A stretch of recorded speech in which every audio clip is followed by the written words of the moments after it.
Souvenir français de Violaine, fort de ses 120 membres, est animé par un bureau de 9 adhérents, ayant chacun un rôle bien précis au sein de notre organisation. Là, en particulier, le rôle d'archiviste, d'historien et au porteur des mots de fouilleur. Il est tenu par M. Jean-Jacques Delambre. Dernièrement, il a sorti de l'oubli un soldat violennois ayant eu la mention « Mort pour la France ».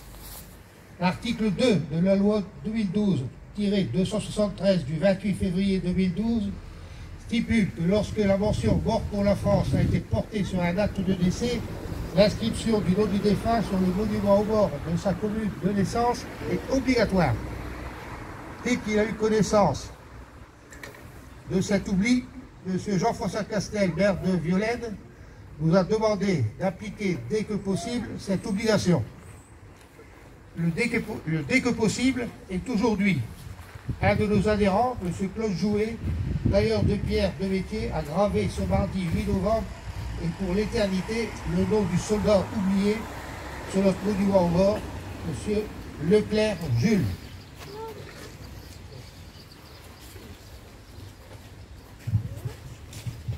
Longtemps oublié.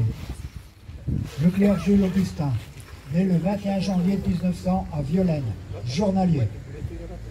Fils naturel de Julie Louise Justine. Incorporé le 17 avril 1940 au 46e régiment d'infanterie. Fait prisonnier le 16 juin 1940 à Briard, entre Orléans et Auxerre. Interné au Stalag 4B de Mühlberg, au sud de Berlin, sous le numéro 76 415. Rapatrié le 15 avril 1941 à l'hôpital annexe de l'Abadie à Marseille, où il décéda le 2 mai 1941, avec la mention « Mort pour la France ». En 1950, Jules Augustin Leclerc a été inhumé au cimetière de Violaine. À nous le souvenir, à lui l'éternité. Merci Jean-Jacques. J'invite M. le maire et la famille du soldat Leclerc Jules, Mme Urtret et M. Jean-Bernard Firmin de tenir les cordons du tricolore et dévoiler le nom de leur grand-oncle afin de réparer l'oubli de nos anciens. Monsieur Jouet, si vous pouvez vous joindre avec Monsieur le maire.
Il était pas bien.